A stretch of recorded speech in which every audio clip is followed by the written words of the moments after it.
Good morning. I think it's on. Okay. I couldn't hear myself. I wondered. Good morning. There we go. We're in Ecclesiastes chapter 12 this morning, if you want to be turning there. We'll finish this up this week and next Sunday, and then I'll talk to Richard about the following week, and I'll be out of town. And Richard, you just do whatever you want to do that Sunday for Bible class. Oh, you didn't know you were teaching that Sunday? Now you do. So you'll just have 1 week. I mean, we'll talk about it. Whether you want to start what I was going to start, or if you just want to, whatever's on your mind, you want to come up with a class for all to discuss that week, that'd be fine too. Ecclesiastes chapter 12. We're going to look at verses 1 through 8 this morning.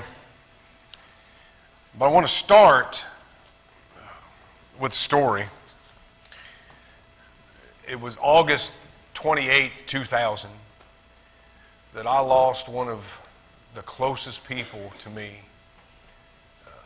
My grandma Haley passed away at the age of 82 in Cabot, Arkansas. And I was preaching in Northwest Ohio. I'd only been up there a few months when I got the call about, matter of fact, she died. I'm trying to think how it worked out. It was almost a month to the day that Grandpa died, or was buried. The last thing she said was she told my Uncle Steve, her youngest son, she had dementia, and she was in a nursing home, and she didn't recognize her own son that day. She thought he was a truck driver. She asked him if he needed help unloading his truck. He said, "No, Mom, I'm fine." Before he left, she looked at him and she said, "I need to go be with my husband." That was the last thing that we know she said. They'd been married for 55 years. But I remember just a few years before visiting with her, one of the most godly Christian women I've ever known in my life. And I remember her telling me that she was afraid to die. And as a young man, that puzzled me. Because I had always been told that faithful Christians don't have to be afraid of dying. And here is this godly woman, the most godly woman that I had ever known, telling me she was afraid to die. And I honestly, at the time, I didn't understand what that meant. But through that process, I think I came to realize, what she meant by that. I think it's natural to fear the process. I think it's natural for us to fear the process of death. In verse 1 here of Ecclesiastes chapter 12, he says, "Remember also your Creator in the days of your youth, before the evil days come and the years draw near, when you say, I have no delight in these days," is what he's talking about. I have no delight in these days anymore. And I think as we near death, we may fear the process. I think we can fear the process without fearing the event. Does that make sense? I look forward to what comes after. As a Christian, I can look forward to what comes in eternity. That's my hope, my trust in God and His plan and His mercy and His grace. I can trust in that event. I don't have to be afraid in that event. But in the process, Psalm chapter 55, if you want to turn there with me, I want to read a couple verses.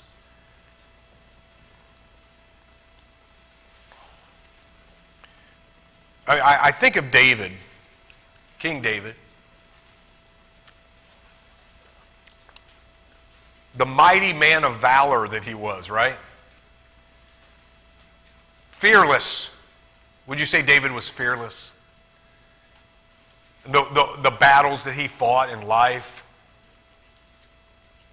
the way he stood up to Goliath, the way he fought against the Philistines, the way he defended the people of God. Fearless, right, Andy? And as he got older, did King David have faith and trust in God? Sure. The Psalms are filled with his reliance on God and his faith and trust in God and the hope and looking forward to being with God in eternity. Psalm 55, verse 4. My heart is severely pained within me, and the terrors of death have fallen upon me. Fearfulness and trembling have come upon me, and horror has overwhelmed me. So I said, oh, that I had wings like a dove, I would fly away and be at rest. What's David saying here? He's scared of the process. Not the event. He said, I would fly away and be at rest if I didn't have to go through the process. Jump down to verse 12 of that same chapter. He said, it is not an enemy who reproaches me. Then I could bear it. Nor is it one who hates me, who has exalted himself against me. Then I could hide from him.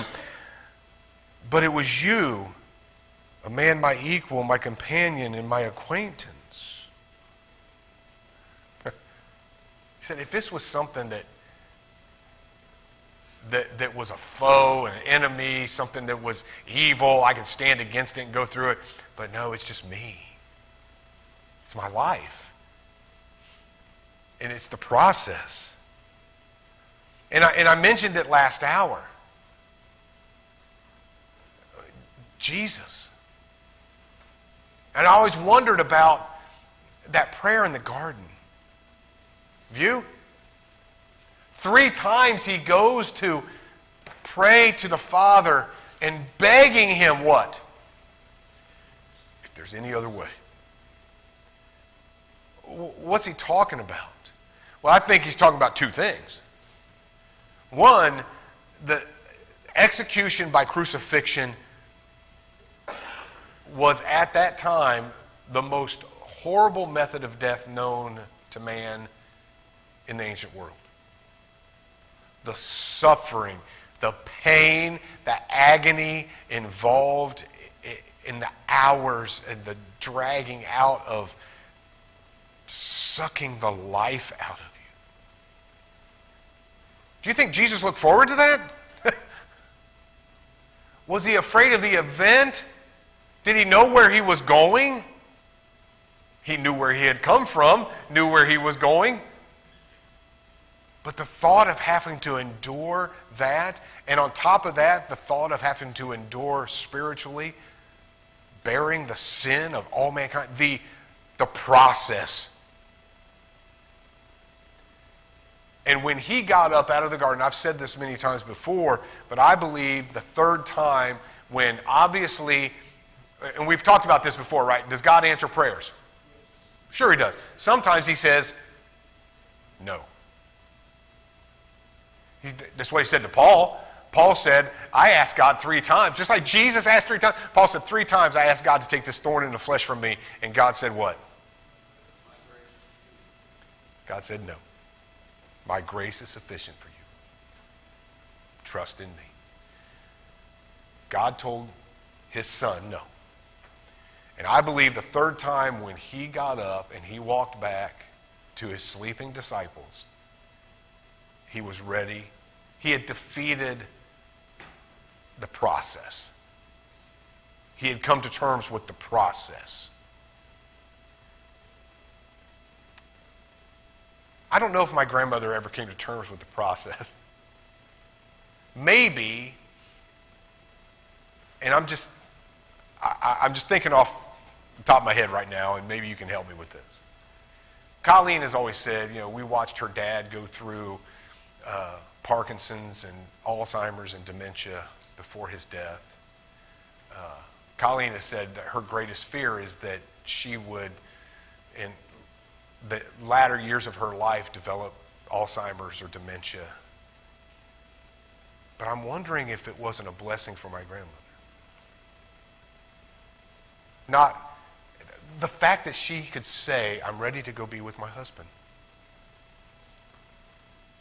That God was taking care of the fear of the process through the dementia. I don't know. Tim, I've heard a comment related to that thought process. That God designs the aging process that way to take away the fear of growing old. That was a man's opinion. And it's mine. I don't know if it's my opinion. It's just a thought that I had. Yeah.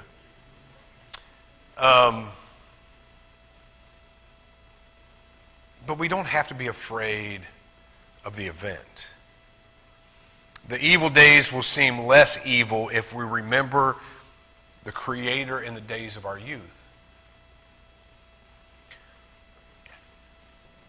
Solomon, through this entire discourse to his sons and to us,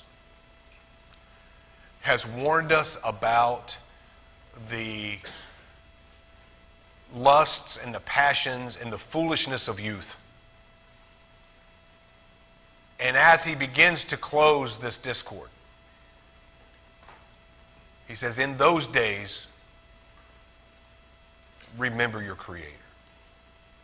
Before the days come when you have no delight in the days. Because I think, and I've said this before and I'll say it again here in a little bit,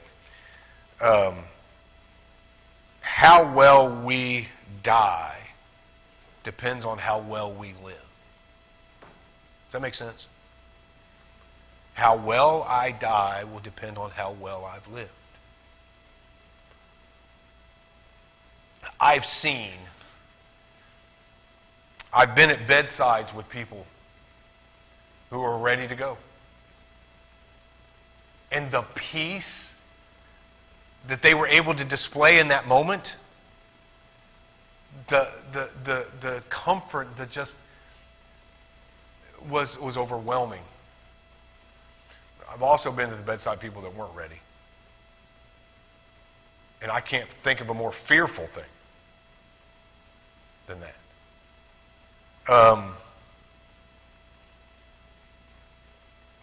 Now, you may say, as we discuss this, well, I'm not young anymore. Well, guess what you are? You're as young right now as you're going to be. Oh, we all are. I mean, in a week tomorrow, I'll have another one of those birthdays. I'm not looking forward to it. It's just another number, right? But every year that number gets bigger, and haven't been taking the best care of myself, according to my wife. And I'm starting to fall apart, apparently. And realize I'm not as young as I used to be. Well, yeah. None of us are, right? But I'm as young right now as I'm going to be. And we talked about this last week as we finished up chapter 11. Let's go back here and look at that real quick. Verse 9, rejoice, young man, during your childhood, and let your heart be pleasant during the days of young manhood, and follow the impulses of your heart and the desires of your eyes.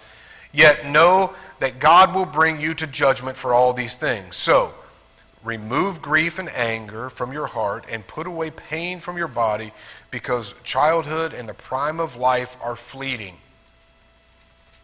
I'm as young now as I'm ever going to be.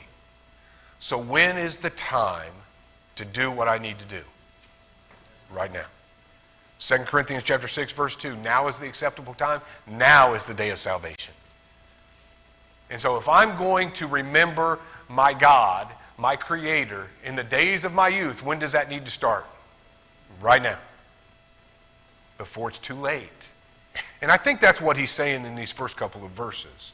Let's read the rest of verses 1 and 2. He says again, remember also your Creator in the days of your youth, before the evil days come and the years draw near when you say, I have no delight in them.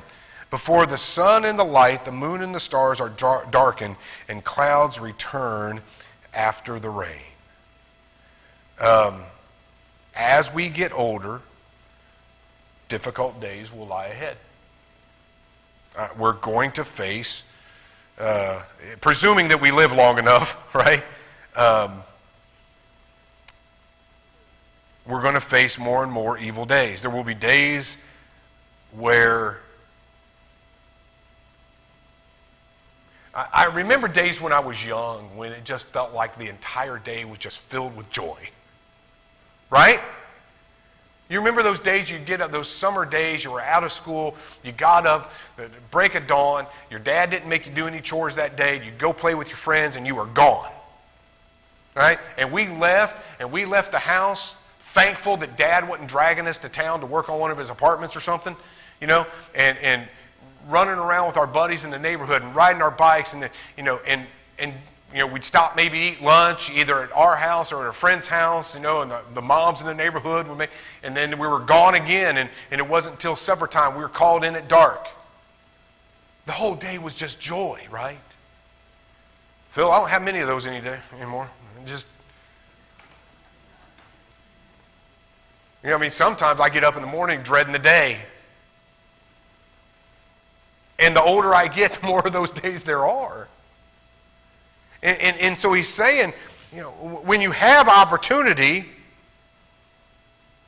live your life while you still can before the evil days come. And remember that these days are fleeting. So follow God's will. Enjoy life. He's saying enjoy life while you can. Make sure, again, we talked about this last week, make sure that you enjoy life and you do it recognizing that there are always consequences for the choices we make, and there will be consequences in eternity for the choices that we make. And that we will be called into judgment for everything that we do and say and think in this life.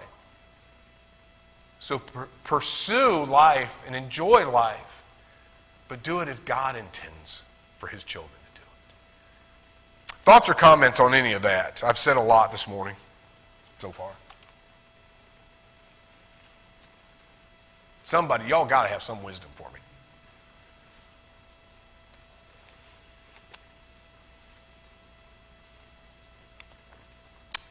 Okay. So let me really depress you. Let's look at verses 3 through 7. In the days that the watchmen of the house tremble, and mighty men stoop, the grinding ones stand idle because they are few, and those who look through windows grow dim. The doors on the street are shut as the sound of the grinding mill is low. And one will arise at the sound of the bird, and all the daughters of song will sing softly. Furthermore, men are afraid of a high place and of terror on the road.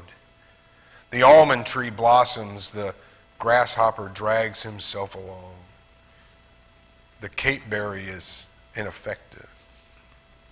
For man goes to his eternal home, while mourners go about in the street. Remember him before the silver cord is broken and the golden bowl is crushed.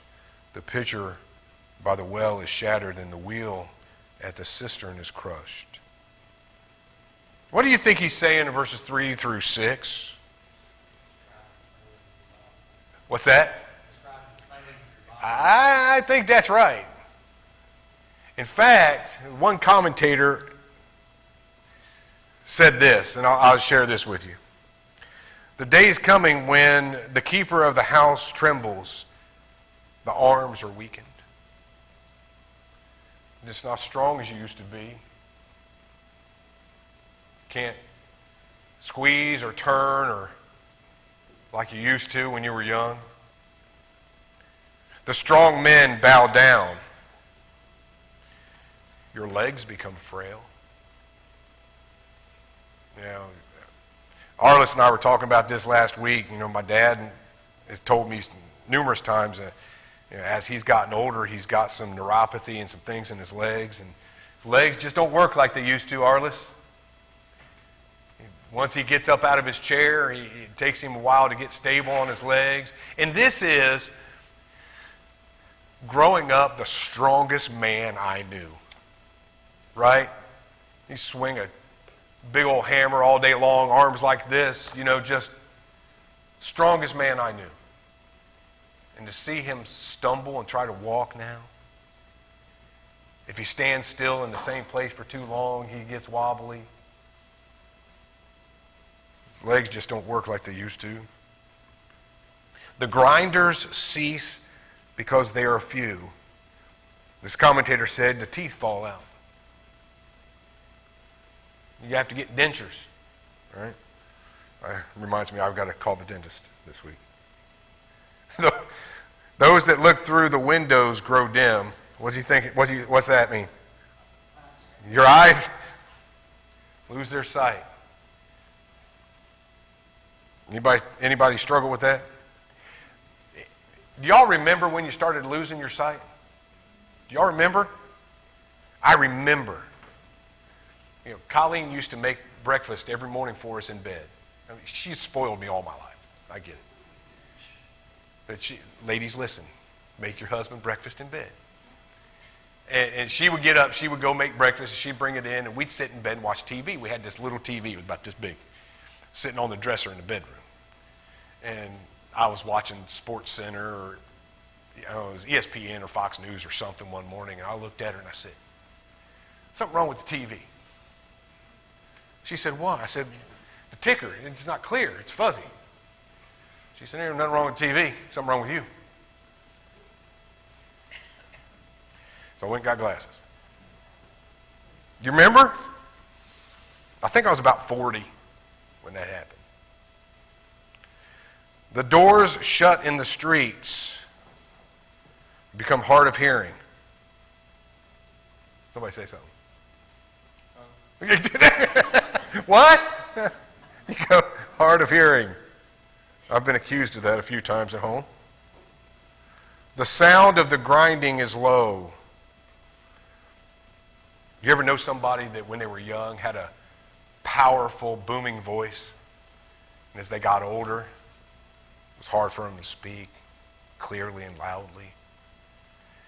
When one arises at the sound of a bird, now, I don't have this problem yet, but I've heard that as you get older, sometimes you're more easily awakened. Anybody notice that? Don't point at Dawn. What do you? Easily awakened the older we get. I used to joke about the fact that, I was well armed and prepared to defend my home. If somebody broke into my home, they'd be in trouble.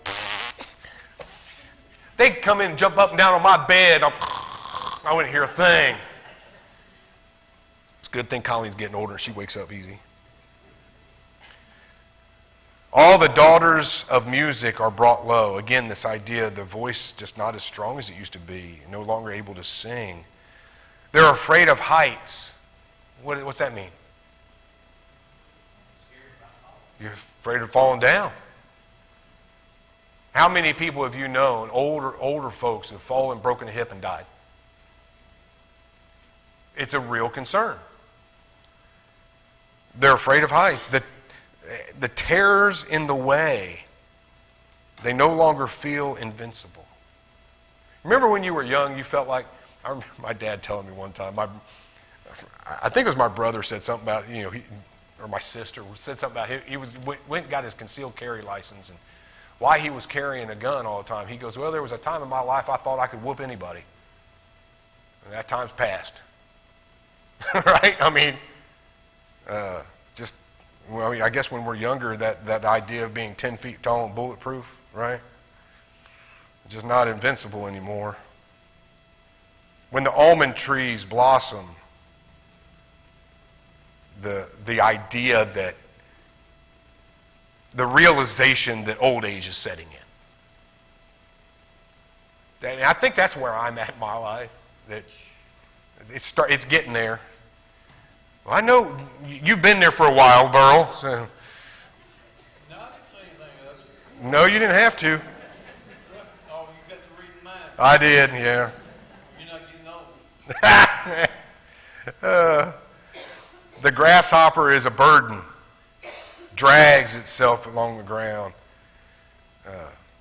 Just not as swift, and getting around is more difficult. Desires fail. The fleshly desires wane. Man goes to his eternal home, and the mourner goes about the streets. Obviously, that's death. And that leads into verses 7 and 8. Then the dust shall return to the earth as it was, and the spirit to God who gave it.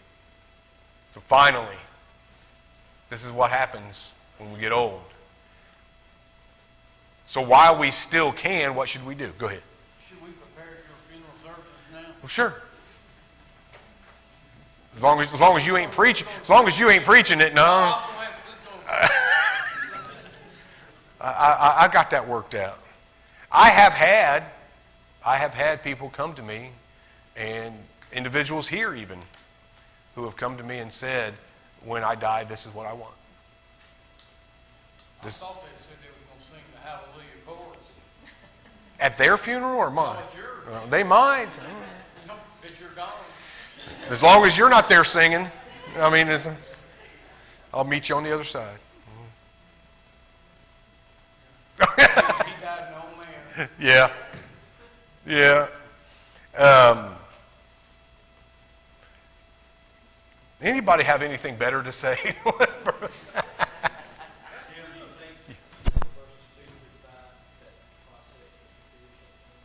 I do.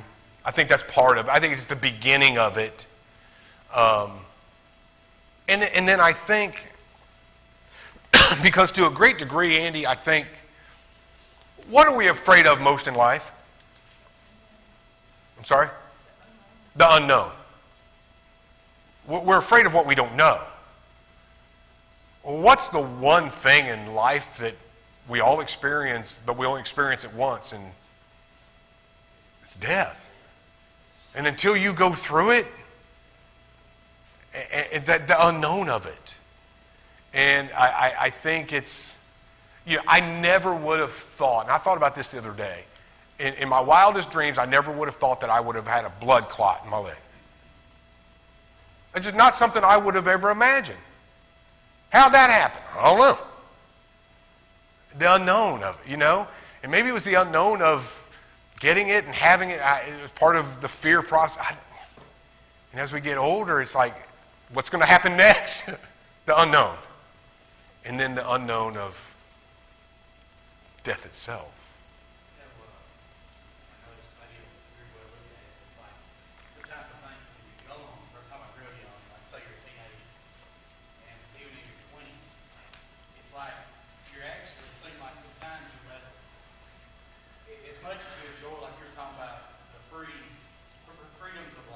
Mm-hmm. It seems like young people, a lot of times, are more spiritually minded than some adults.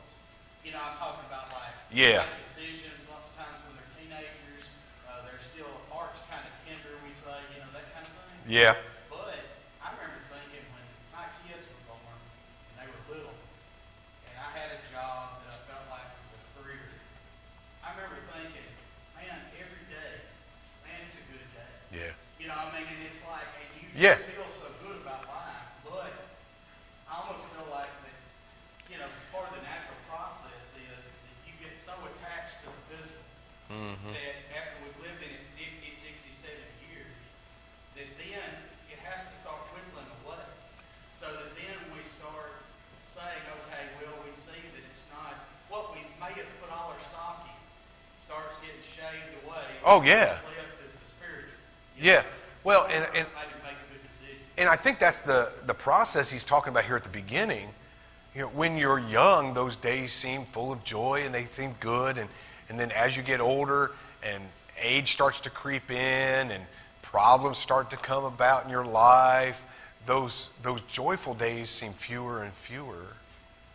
And so he's saying, remember God in those younger times, in those younger days when, because I think, and that gets into the next part of this, what I want to talk about.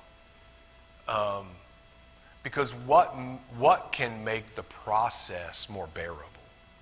What can make the process of aging and death more bearable? So let's talk about that for a minute. So what happens when we die? Well, our body returns to the dust, but the spirit returns to God who gave it. There's a full circle. Yes. Back in Genesis, and the Lord God formed man of the dust of the ground. That's right. Breathed into his nostrils The breath of life. and man became a living being. That's right. There's the full circle. Yeah. And so life, and James 2 says life is a vapor, right? That from beginning to end, that cycle, that circle of life, don't last very long. And the older we get, the more we realize that. So how do we deal with this? Again, how well we die depends heavily on how well we've lived, right? And I think that's what he's trying to get through to us in the last part of his discourse. Because next week we'll get into verses 9 through 14, and we'll notice there's a different voice speaking in those last few verses. So he's ending his discourse, his sharing of wisdom to us. What does he call the days evil? Like in verse 1, before the evil days come. What is he talking about evil? So, again, through this entire book, one of the phrases that is unique to this book is under the sun. And when we look at everything in life from an earthly perspective, blocking out that existential, spiritual dimension, it just seems like everything in life is vanity. It's empty, right? Now, we don't realize that when we're younger. Because again, when you're younger, you feel invincible, every day's good, there's no problems, everything's great. But as you begin to get older and troubles start to creep in, the days seem to be evil. Bad, right? Bad things happen to us. Aging isn't fun, right? Losing your eyesight, losing your ability to, huh? You don't want to miss a thing. What do you mean? You're getting older. When people say, oh, I'm getting old hard, isn't it? My feeling is, yeah, but I Well, want the whole journey. well, and yeah, I don't want to miss anything, but as I get older, some things I miss. But I think too, Solomon is contrasted, like he said, the more physically, the more Yes. minded you are, the more painful it's going to be. Correct. If you live a promiscuous life and you go out and you're saying, I want to see how many conquests I can make. Right. But when your desire's gone, well, what's the Then what's left? you know? Because everything has been focused, and that's where, again, where have your pleasures been? And again, he's talked about this through the whole thing. Is it in power? Is it in wealth? Is it in physical relationships? Where do you find meaning in life? And if that's where you find meaning in life, and as you get older and those desires fade away and those things, the days feel empty and meaningless and worthless and bad and evil. But if you remember your Creator in the days of your youth, when those evil days, those bad days come, they won't seem so bad. I think that's what he's saying. Richard. My translation says, before the difficult days come. Yeah. So which would be a better translation, evil days or difficult? I'd have to go back and look at the Hebrew, and I'm not a Hebrew scholar, so I have no idea. But I think in the context, in my extrapolating from the text what he's saying, I think that's a good translation of that. What- Exactly. Exactly, Paul. You're right. It's And we might think of it that as evil, right? Well, okay, but that's a great point. So let's back up for a second. Think about that. Back to your correlation with Genesis 2. When God created man, placed him in the garden, how did God create him? In what form did he create him? What was his existence like? Perfection?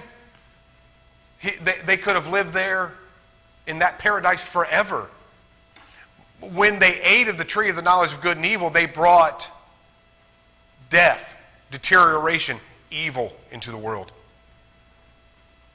As we get older, we realize that process, right? That Adam and Eve started. And so, in that sense, it's evil. It's part of what evil has done. Does that make sense? But again, Richard, I think you're right. I mean, I think that translation's good. Those days are difficult, and they get more difficult. They get harder.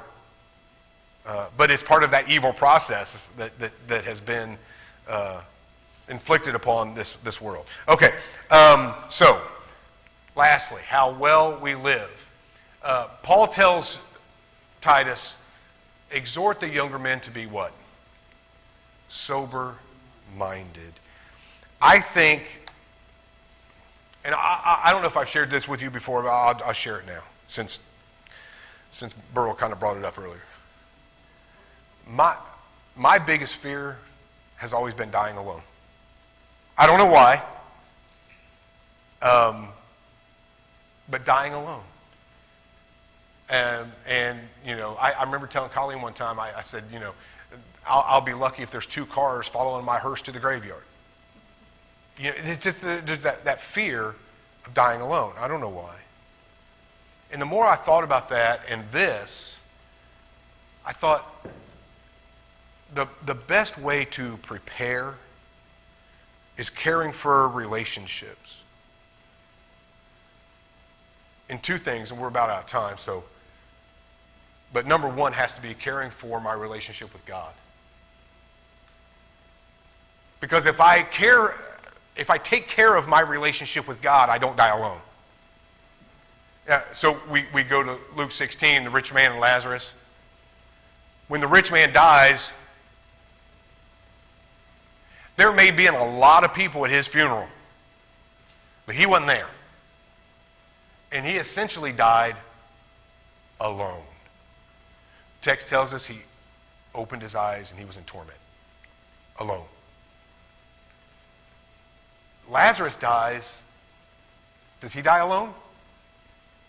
Angels are there with him. God is with him. And so I think the first thing we've got to consider, if we're going to deal with the process in a way that we can die like some of those people I mentioned earlier that died with peace, is make sure we're taking care of our relationship with God. Make sure you take care of it, because nothing will bring you peace like that. And then secondly, taking care of your relationships with others, with your family, with your friends, with your neighbor, with your church family. Those are the people that are either going to be or not be there when you die, right? And I think of Genesis chapter 49, Jacob calls his 12 sons to him, blesses each one of them, and he dies in peace. Why?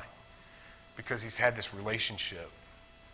He's able to be there in his last moments with his sons and to share that blessing and to die in peace, right?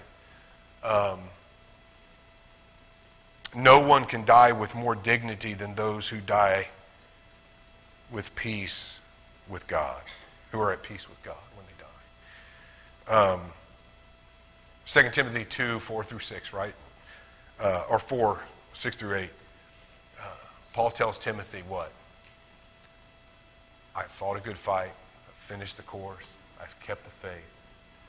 Therefore, there is a crown of righteousness laid up for me in heaven. Not to me alone, but to all those who love his appearing. Was Paul ready to die? Yeah. Why? Because he had maintained that relationship with God. and with those that he loved and cared about, right? The letters that he writes. And I think that's something that we miss when we study the epistles of Paul, is the love that he had for those churches and those people, and the relationship that he tried to maintain with them, the relationship that he has with Timothy and Titus when he writes those letters to them before his death, mean a lot to me as far as that idea of maintaining relationships. Anything else? That's all I've got. Anybody have a thought to close? Yeah, we were talking about death. My father-in-law was 65 when he died. He told me that his privilege to get old was painful.